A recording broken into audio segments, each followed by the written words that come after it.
ذرا سوچئے اگر کسی مصور کی آنکھوں سے رنگ چھین لیے جائیں تو کیا ہوگا؟ تصویر کبھی مکمل نہیں ہو سکے گی۔ کیسا لگے گا؟ برش ہاتھ میں ہے، کینوس سامنے ہے، لیکن تصویر نامکمل، ہمیشہ کے لیے نامکمل۔ مصور کے لیے یہ لمحہ کتنا کربناک اور کتنا تاریک ہوگا۔ آپ چشم تصور میں بھی اس کے کرب اور اس کے اندر پھیلی تاریکی کو ملاحظہ نہیں کر سکتے۔ یہی کرب اور یہی اندھیرا دشمن فوج کے لیے اس وقت جنگ کے میدان میں بھی چھا جاتا ہے جب اس کی آنکھیں اچانک اندھی اور کان بہرے کر دیے جائیں۔ یہ غیر مرئی جنگ کا پہلا وار ہے، وہ جنگ جو بارود کے دھماکوں کی گونج میں نہیں بلکہ ریڈیو سگنلز کی سرگوشیوں میں لڑی جاتی ہے۔ اس کا نام ہے الیکٹرانک وارفیئر۔ السلام علیکم، میرا نام ذیشان بشیر ہے اور آپ دیکھ رہے ہیں سنو ڈیجیٹل۔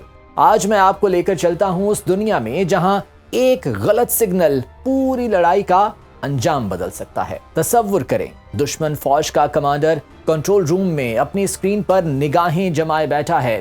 بظاہر اس کے ہاتھ میں طاقت ہے، وہ حکم دیتا ہے مگر جواب نہیں ملتا۔ وہ پھر چلا کر حکم دیتا ہے مگر اس بار بھی خاموشی اس کا منہ چڑھا رہی ہوتی ہے۔ وہ ایک بار پھر زور سے چیختا ہے مگر اس بار بھی سناٹا اسے سننے کو ملتا ہے۔ اسی دوران ریڈیو سگنلز جیم ہو جاتے ہیں، ڈرونز بے سمت اڑان بھرنے لگتے ہیں، میزائل چلنے میں ناکام رہتے ہیں۔ وہ چیختا ہے لیکن اس کی چیخیں صرف وہ سنتے ہیں جو خفیہ طور پر اس کے سسٹمز کو ہیک کر چکے ہیں۔ یہی الیکٹرانک وارفیئر ہے، خاموش مگر مہلک جنگ۔ جب بھی کسی جنگ کا ذکر آتا ہے تو ساتھ ہی ٹینک، توپ اور ہوائی جہاز ہمارے تصور پر چھا جاتے ہیں، لیکن یہ سب ہتھیار اور مشینیں ریڈیو سگنلز، نیویگیشن ریڈارز کے بغیر کسی کام کی نہیں رہتی۔ فلسطین اور اسرائیل کی جاری جنگ میں ہم نے دیکھا کہ غزہ سے اڑان بھرنے والے ڈرونز ہوا میں ہی بھٹک جاتے ہیں کیونکہ ان کے جی پی ایس سگنلز جیم یا سپوف کر دیے جاتے ہیں۔ اسی طرح کچھ واقعات میں مزاحمتی گروہوں نے بھی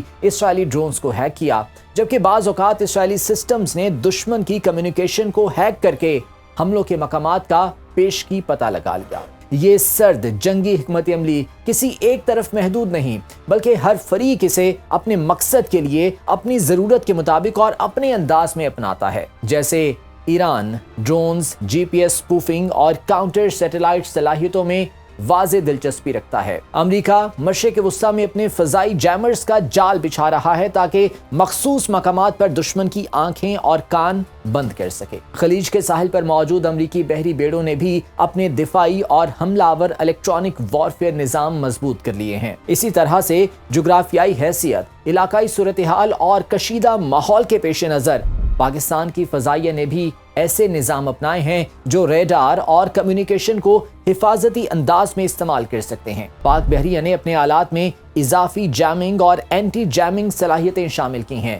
زمینی دفاع کے لیے ڈرونز، ڈیفنس اور کاؤنٹر الیکٹرانک یونٹس تیزی سے تیار کیے جا رہے ہیں۔ الیکٹرانک وارفیئر کی 3 بنیادی اقسام ہیں: حملہ، حفاظت اور نگرانی۔ حملے کے دوران دشمن کے سسٹمز کو جیم یا ڈسٹریکٹ کر دیا جاتا ہے۔ حفاظتی عمل میں اپنے سسٹمز کو مشکل اور کڑے حالات میں بھی ورکنگ کنڈیشن میں رکھنے کی کوشش کی جاتی ہے، جبکہ نگرانی میں دشمن کے ریڈیو سگنلز کو کیپچر کر کے ان کی منصوبہ بندی کا پتہ لگایا جاتا ہے۔ الیکٹرانک وارفیئر کی یہی 3 بنیادی اقسام جب ایک نظام میں سماتی ہیں تو جنگ کا نیا امتزاج تشکیل پاتا ہے جو نہ صرف فوج بلکہ عام شہریوں کو بھی متاثر کرتا ہے۔ گزشتہ چند سالوں میں پیش آنے والے اہم واقعات کے دوران الیکٹرانک وارفیئر کے اثرات واضح طور پر دیکھے گئے۔ 2019 کے پلوامہ واقعے کے بعد انڈو پاک کانفلکٹ اور اس کے نتیجے میں بالا کوٹ ایئر سٹرائک، جب پاکستان نے جدید فضائی اور برقیاتی سسٹمز کا استعمال کیا اور بھارتی طیارے کو سٹرائک ڈاؤن کر کے اپنی برتری ثابت کی۔ اس واقعے کے بعد دونوں ممالک نے اپنی فضائی اور زمینی نگرانی پر خاص توجہ دی، الیکٹرانک سپورٹ اور کاؤنٹر میئرز کو مزید مضبوط کیا۔ رواں سال پاک بھارت کشیدگی میں اضافے اور تازہ جھڑپیں جو مارکہ حق کے نام سے امر ہو گئیں، ان میں بھی جی پی ایس جیمنگ اور الیکٹرانک سپوفنگ جیسے اقدامات کیے گئے۔